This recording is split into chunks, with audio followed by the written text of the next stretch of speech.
ازيك يا صديقي؟ بصور لك الفيديو ده الساعة 5 الفجر، بقالي 24 ساعة صاحي ما نمتش وعندي تمرين. أصح حاجة لو أنت ما نمتش إنك تنام وبعد كده تتمرن.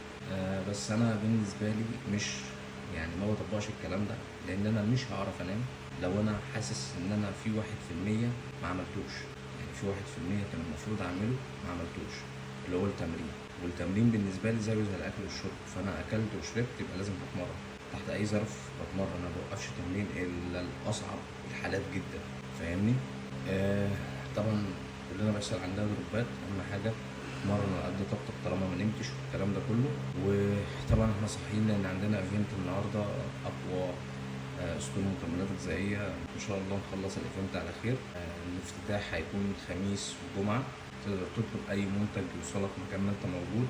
هنزلكم ان شاء الله لينك الصفحه تشتروا منها، او لو هتشتروا من خلالي هنشوف الدنيا هتظبط ازاي. لسه في حاجات لسه ما اتصورتها. وبس ما تنساش ان الافتتاح خميس وجمعه وفي هدايا وفي مسابقات والدنيا جميله. هنروح ان شاء الله النهارده الخميس ونشوف الدنيا فيها ايه. صباح كله نشاط وحيويه.